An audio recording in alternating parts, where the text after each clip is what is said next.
Hello and welcome to today's Fat Tail Daily video. I'm joined today by our resident geo and resource whiz, James Cooper. How you doing, buddy? Good, thanks, Woody. Good to be back I after know you missing lost your voice last a week, week. so we couldn't chat. Yeah, that's right. It's back now, almost 100%. But it was a pretty tough cold. But Yeah, it comes. You just got to wear it when it comes along and yeah, wait yeah, for it yeah. to disappear. Well, you're back right in time for China's stimulus efforts. It actually caught a few people off guard because people were bearish on commodities and everything. Then China started stimulating, or at least said it was going to start stimulating, and it sent the expectations and sentiment in the other direction. What's your take on why so many people miss this, and how can investors stay ahead of such pivotal shifts? So that's a big part of what I wrote about in the Fat Tail edition today. So just a bit of a recap on, I guess, what's Yeah. happened throughout 2024. And it's been a real whipsaw year for resource investors. So I think it's important just to sort of understand where we've gone. So the year Yeah. started in 2024 really bullish for base metals, copper, aluminium, and that was supply was one of the big things here. So especially for copper, there was a Cobra Panama mine which supplies about 1% of global output, and the Panamanian government had just closed down this operation, and that just caused a bit of some supply concerns for copper, and copper spiked to a little bit above $5 per pound for the first time in its history, the highest price. Then copper prices began to slide. It wasn't only till about mid-year, sort of August, September, that there was news from China, which was extremely bearish. And this is when the panic started to set in. In today's edition of Fat Tail, I mentioned a few investment houses, Goldman Sachs, who were long-term bullish on copper. They were predicting sort of $15,000 per ton. And just through that period, you just noticed a lot of these key industry sort of forecasters really pull back and trim back on their long-term projections. And Goldman, I think, really panicked during that time, and it pulled back its long-term copper price from $15,000 per ton to just $10,000 per ton. So I think it just brings back that you need to have your sort of long-term convictions and sort of stick with it through these sort of tough times in the market. And we've sort of seen a bit of respite now with the China stimulus. Yeah, you kind of make the point actually that the way these kind of big investment houses and how investors, a lot of people hang on what they say, right? But they clearly don't have that high conviction in their original analysis. How important is that to keep in mind? Because one thing you highlight is the decline in new mineral discoveries globally. So if you know that gives you a longer term confidence in the cycle, doesn't it? That's right. Yeah, that's right. So this is a key focus for us. So we look at the cycle. We don't just look at the sort of month to month or week to week updates with or changes. They're important, but they're not dictating the overall cycle. So I saw the China stimulus, which was very bullish for commodities. A lot of resource stocks rebounded quite quickly.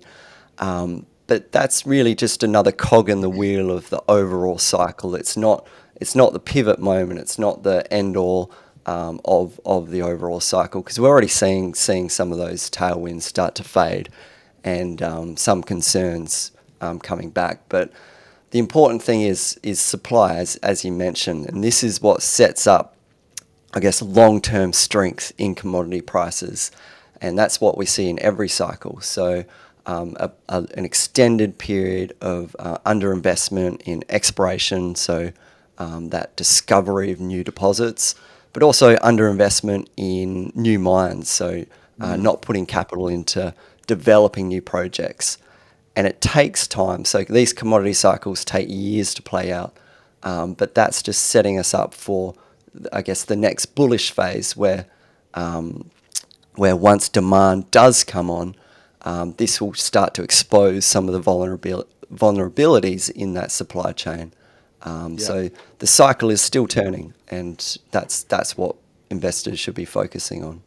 And can I just ask? So when you talk about the cycle, you talk about commodities, the sector in general. But I remember when you first joined, and you were telling me from a geo's perspective, and from your understanding of specific commodities, there's different cycles within each commodity, or many have their own cycles within the overarching cycle, don't they? Yeah, absolutely. And I think that adds to the confusion of investors looking at prices from day to day and seeing iron ore in 2024 really fall off a cliff and then gold prices spiking to all-time highs. So you've got this sort of mixed messaging happening in an overall commodity cycle.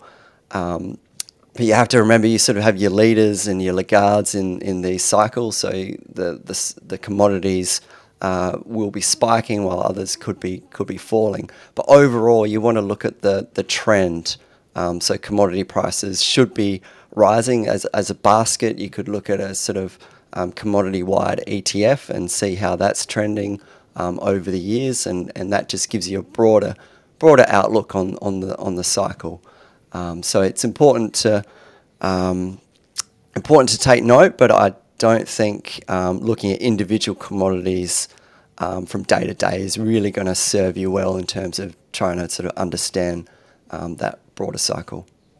Do you think investors that don't understand the cyclical nature of this industry, they're pretty much kneecapped, right? I mean, you're investing blind at that point, pretty much. Yeah, absolutely. I think if you're following some of the narrative news headlines, which tend to get all of a sudden bearish as soon as, say, some negative news comes out about China's growth or real estate market, and then all of a sudden, within a month, turning completely the other way and bullish on China's stimulus. So I think this would just drive you to sell at the bottom and buy at the top, and that's really not a good strategy for an investor. You should be sticking with long-term convictions and not just following the sort of news feed, which could really sort of drive you into making these bad mistakes as an investor. So Yeah. that's why we tend to focus on the cycle. Yeah. And just final question, what's your key message for investors today? I'll give you my perspective from reading your piece, which I encourage everyone to go and do after listening to this chat. But I get from it that if you understand the cycle, you can use the pullbacks to get into good positions at a better price.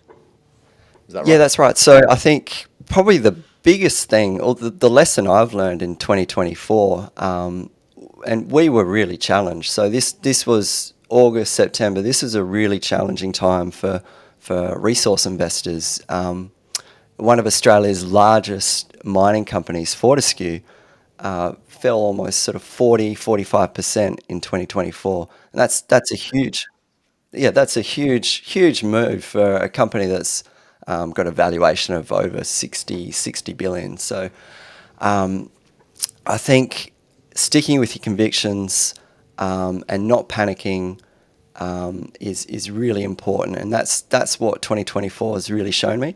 And I think if you can have some metrics, which is what we share with our paid readership group, which sort of help you sort of override that sort of panic mood in the markets.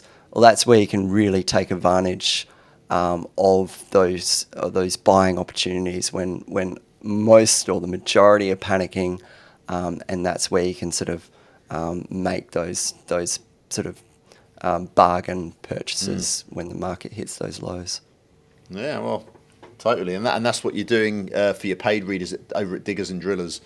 Thank you for that, James. Much appreciated.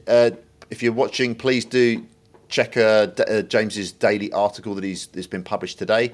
The direct link to that free resources is in the link below. So check it out, see what you think. And if you like these insights, do sign up to FatTel Daily and get them each day. James, hopefully your voice is 110% next week, and we'll catch you again very soon. Thanks again, Woody. Look forward to it. Cheers, mate.